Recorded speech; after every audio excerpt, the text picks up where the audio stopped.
Salut tout le monde, j'espère que vous allez bien et surtout que votre rentrée s'est bien passée en ce début de septembre si vous l'avez déjà faite. Moi personnellement ça a été nickel.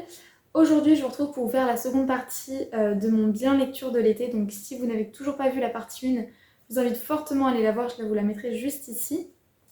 Donc aujourd'hui je vais m'atteler à vous présenter les 5 romans que j'ai lus ce mois d'août-ci.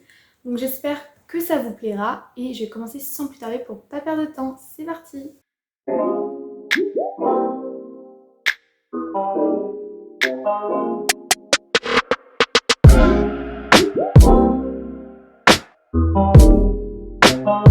vais commencer tout de suite par vous parler du Horla de Maupassant. Donc c'est une lecture que j'ai lue pour les cours, voilà, pour la spécialité Humanité, Littérature et Philosophie, donc HLP, que je poursuis cette année en terminale. Donc le Horla, c'est une nouvelle fantastique de Maupassant. Donc j'avais déjà lu Belle Amie, hein, qui est son roman le plus connu, que j'avais beaucoup aimé, toute cette analyse par rapport au portrait de la société du 19e siècle, les inégalités, le rôle des femmes dans l'ascension sociale du personnage. Enfin, j'ai trouvé ça hyper intéressant à analyser. Et là, j'ai moins accroché pour l'heure là. Après, je pense qu'aussi, comme je l'ai lu d'une traite, c'est limite, j'ai ouvert le roman et je l'ai terminé une heure après, quoi, tellement c'était rapide. C'est une nouvelle de moins de 50 pages, donc ça se lit très facilement et surtout très rapidement. C'est vraiment accessible. C'est écrit sous forme de journal en fait. Donc le narrateur parle de son histoire à la première personne du singulier, ce qui fait qu'il y a une proximité entre le lecteur et cet homme-là. Comme si finalement il nous faisait un petit peu ses confessions. Par rapport à quoi? Quelle confession? Bah, c'est tout simplement les confessions d'un homme qui sont peu à peu dans la folie. Voilà, nous est dépeint son psychique qui est en totale perdition.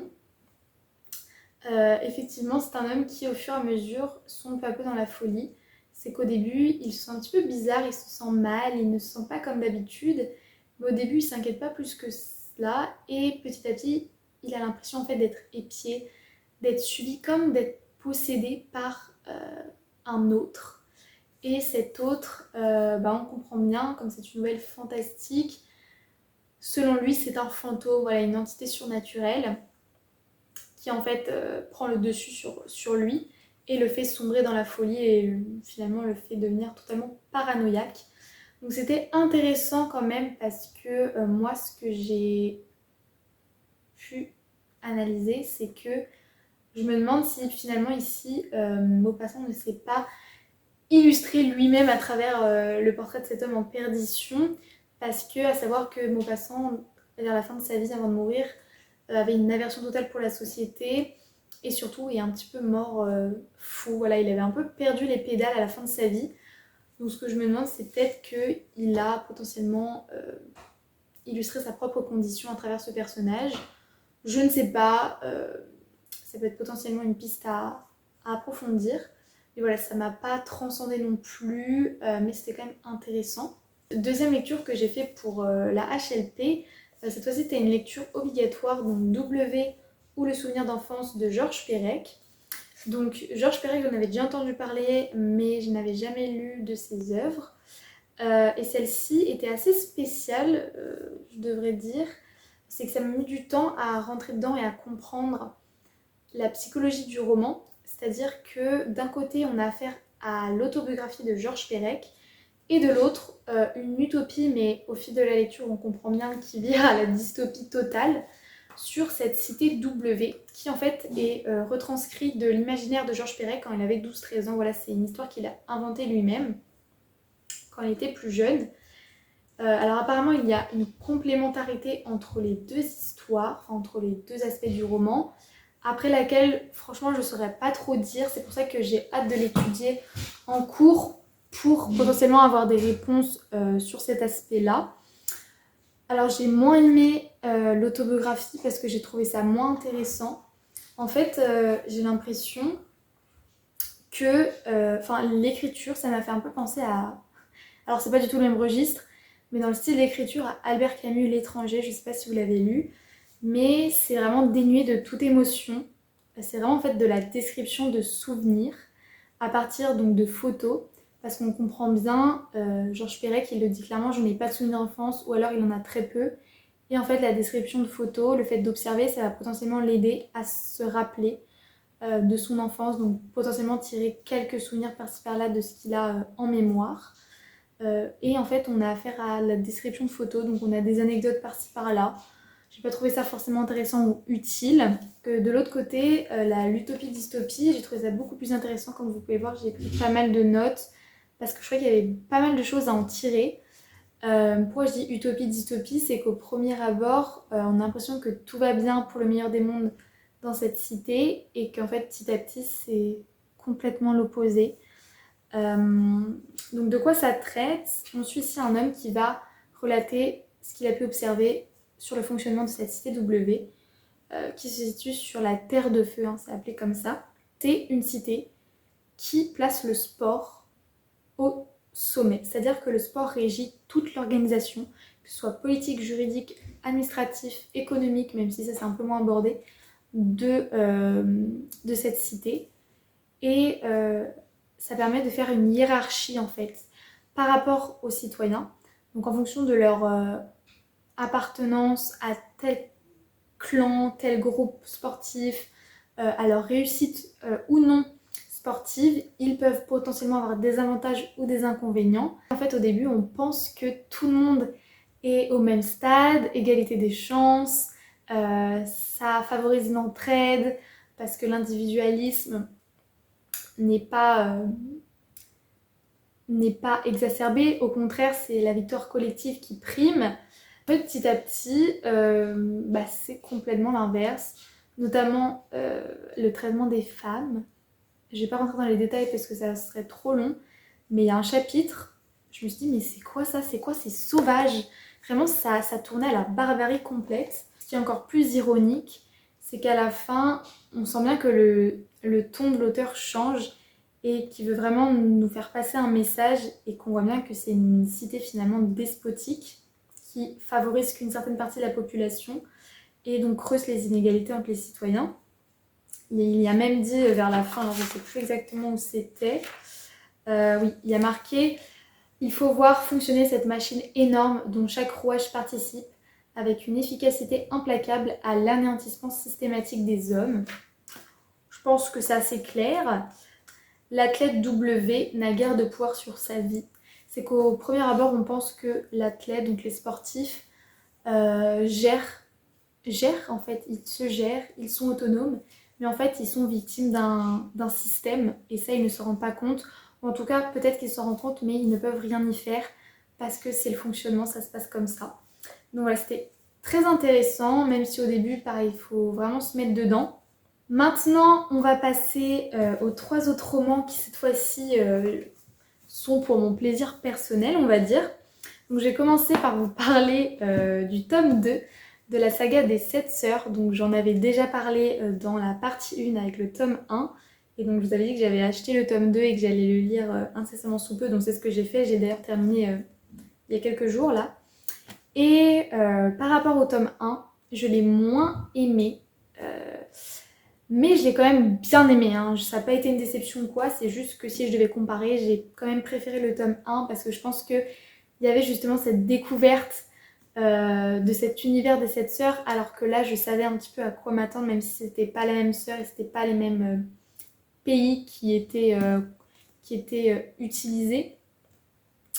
Donc ici on suit le personnage d'Ali, donc elle suit le personnage de Maya, qui va également, comme dans le tome 1, revenir sur ses origines grâce aux indices que son père lui a laissés quand il est décédé. Donc elle, entre autres, elle va aller en Norvège, mais aussi en Allemagne, ça aussi entre les deux. Donc complètement à l'opposé du tome 1 où c'était dans un pays chaud, le Brésil, là on a affaire à un pays froid. Je vous avoue que moi, ça me fait toujours autant voyager, donc j'adore ce concept. Sauf que, pourquoi j'ai moins apprécié? Parce qu'ici, ça traitait plus de la musique et le nautique, si je puis dire. Parce que au début du roman, alors il y a toujours cet aspect introductif qui met quand même du temps. C'est assez, voilà, c'est pour planter le décor, pour comprendre la situation avant son voyage en quête de ses origines, comprendre la situation de Ali. Donc entre autres, elle, c'est une navigatrice, voilà, elle fait des expéditions de voile, etc., des compétitions, donc elle a quand même une renommée. Et on voit déjà sa réaction par rapport au fait qu'elle apprenne que son père est décédé, son père adoptif. Donc elle retrouve toutes ses sœurs comme Maya dans le tome 1, etc. Elle se retrouve. Et comme Maya également, elle a des indices pour aller sur la trace de son passé, pour tenter de comprendre d'où elle vient. Et donc, encore une fois, comme dans le tome 1, je vous dis, c'est toujours le même schéma. D'un côté, on a le présent avec Ali qui va essayer de comprendre et surtout comment elle va réagir par rapport à justement la découverte de ses réelles origines. Et d'un autre côté, on revient dans le passé avec l'histoire de ses ancêtres qui sont des grands musiciens. Donc c'est pour ça, je vous dis, ça traite notamment de musique. En fait, c'est l'autrice, même si elle change un petit peu certains aspects, j'ai l'impression que ça se ressent quand même un peu dans certaines histoires, notamment par rapport aux histoires d'amour. C'est un peu le même schéma, c'est-à-dire l'amour impossible entre deux personnes, et puis de l'autre côté, l'amour forcé, mais l'amour impossible va primer sur la relation qui arrangerait tout le monde, si je puis dire. Enfin, j'ai retrouvé un petit peu ce schéma-là aussi dans ce roman-là, même si, entre autres, ça se finit bien, et en même temps, pour certains personnages, ça se finit pas très bien. Je vais pas rentrer dans les détails pour pas vous spoiler. Par rapport à la vie personnelle de Ali, ça c'est au début du roman, on le comprend bien, en plus de perdre son père, elle va aussi perdre l'amour de sa vie. Donc pour elle, ça va être à double tranchant. Donc elle part déjà un peu défaitiste. Elle se demande si c'est la bonne chose à faire après avoir perdu des êtres chers. C'est pas un peu égoïste d'aller sur les traces de son passé alors qu'elle devrait se morfondre, etc. Et puis finalement, elle va décider quand même d'entreprendre le voyage. C'était quand même super bien. Encore une fois, ça nous fait voyager puisqu'on découvre une autre culture. Je sais que dans le tome 3, on va s'envoler, je crois, en Angleterre avec le personnage de Star. Bon, là, entre autres, j'ai pas acheté le tome 3, mais vous inquiétez pas, je vais le lire. Je compte bien continuer cette saga parce que c'est vraiment addictif. Si vous voulez une saga qui vous fait voyager, comme je l'ai dit, qui vous fait défiler les pages sans vous en rendre compte, une saga familiale avec du mystère, d'histoire d'amour, tout ça, je vous recommande fortement la saga des 7 sœurs. Moi, en tout cas, j'aime beaucoup.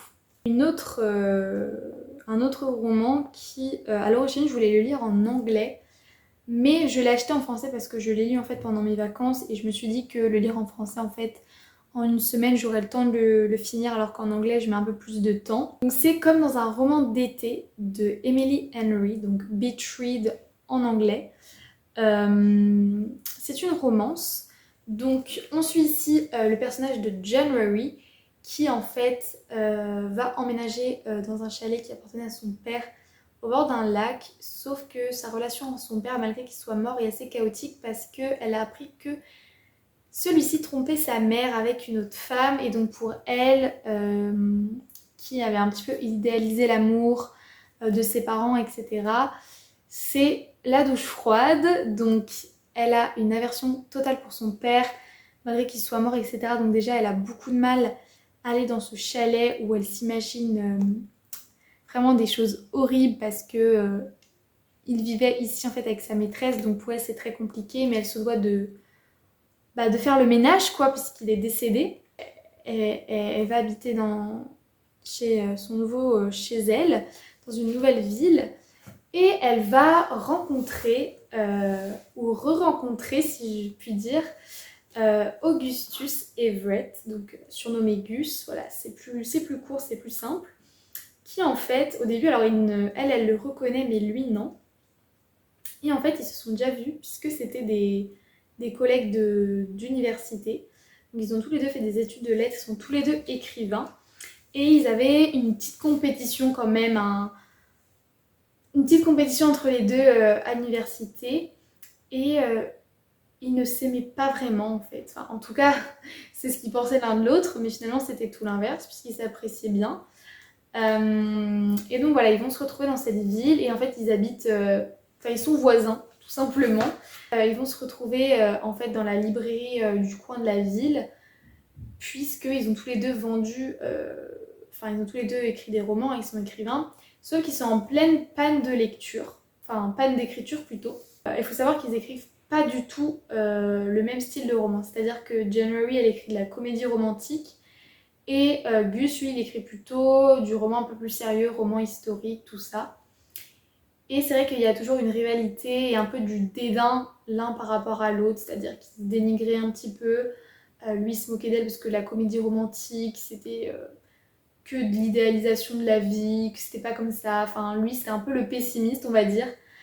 Et de l'autre côté, elle dénigrait aussi un petit peu ce qu'il écrivait parce que elle avait l'impression qu'il faisait un petit peu l'écriture pompeuse pour les intellectuels, pour se la crâner quoi. Et donc ouais. Et en fait, ils sont tous les deux en panne d'écriture, voilà, ils ont du mal.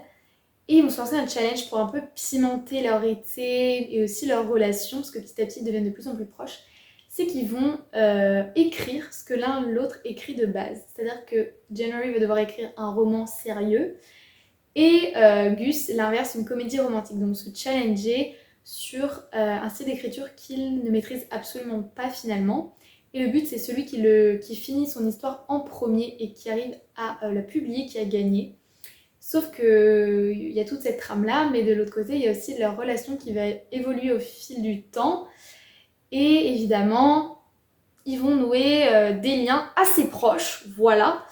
Et voilà, c'est un livre assez comique quand même.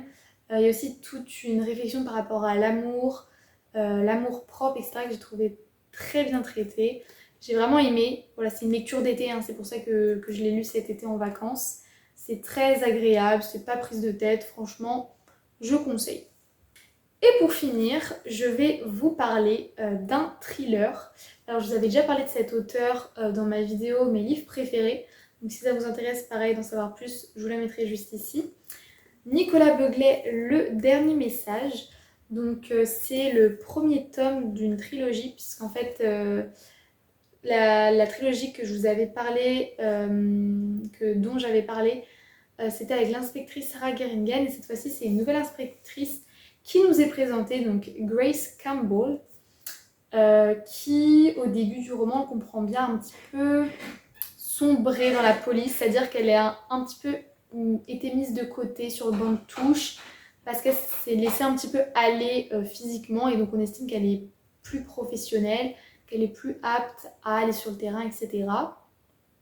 Donc elle était un petit peu victime de discrimination. Et puis elle est bien décidée à faire changer d'avis son supérieur en lui prouvant que non, elle n'est pas une incapable et qu'elle est toujours aussi compétente dans ses fonctions. Et donc va lui être confiée, ça va pas lui être confié, mais elle va un peu prendre les choses en main pour justement prouver qu'elle est toujours apte à exercer son métier et un petit peu refaire ses preuves en quelque sorte auprès de son supérieur.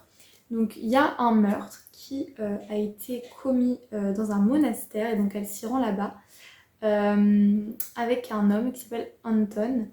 Alors son nom de famille je sais plus exactement, qui a été mutilé complètement. Je vais même pas vous faire la description, c'est vraiment macabre. Et le meurtre est assez mystérieux. Elle comprend pas trop, enfin ça met du temps à venir, c'est-à-dire que il y a beaucoup de questions qui se posent et en fait elle va vite découvrir que ça va au-delà de ses espérances. Donc elle va faire un voyage jusqu'en Écosse, enfin elle va beaucoup faire d'aller-retour par-ci par-là. Et entre-temps elle va croiser le chemin d'une membre de la CIA, donc qui s'appelle...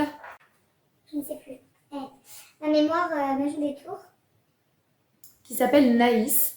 Et donc au début elles sont un peu méfiantes l'une de l'autre puisqu'elles se retrouvent en plein milieu d'une intervention.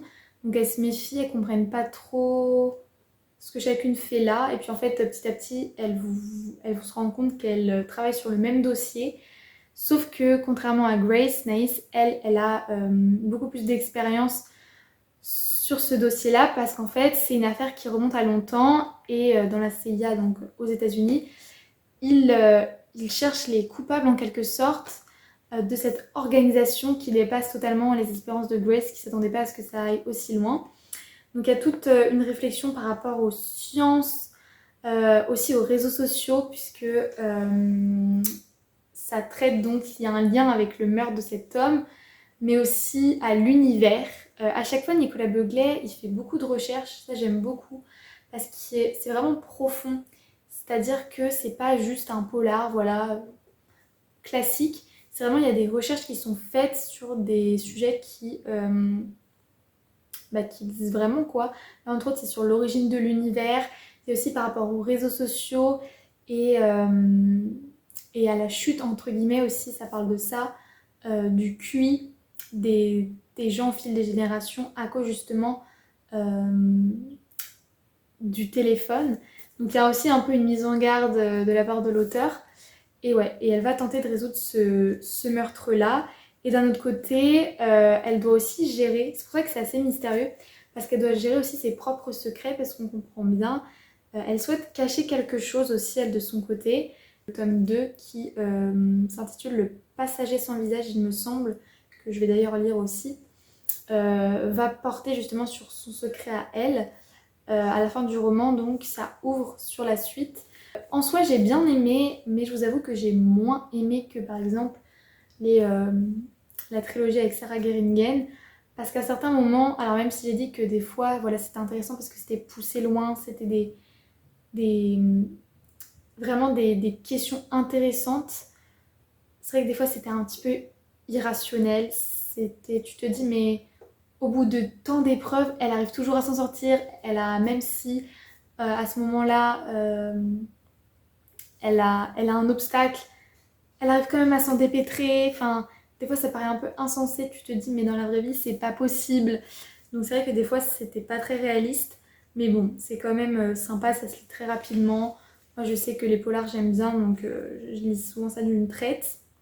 Je vous conseille Nicolas Beuglet, hein, peu importe que ce soit lui ou la trilogie que je vous ai mentionnée précédemment.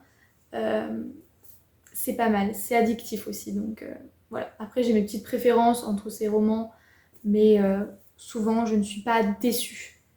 Donc voilà, c'est tout pour ce bilan lecture de l'été. Donc finalement, on arrive quand même à un total de 10 romans lus, si je ne me trompe pas, pour cet été, donc je trouve ça plutôt pas mal. Là, les cours ont repris, donc j'espère que je vais quand même pouvoir continuer à lire en quantité suffisante pour pouvoir faire des vidéos, j'espère souvent. Après, ne vous étonnez pas si vous voyez que le rythme de vidéo diminue un petit peu, parce qu'avec les cours, surtout la terminale, le bac, tout ça, c'est un petit peu plus soutenu. Enfin voilà, j'essaierai de faire de mon mieux. J'espère que cette vidéo vous aura plu. Encore une fois, n'hésitez pas à me laisser un petit like, à vous abonner si ce n'est pas déjà fait, à commenter si ça vous chante, me faire des recommandations, tout ça. Je suis toujours preneuse comme vous le savez. Et je vous dis à très vite pour une prochaine vidéo. Salut, salut!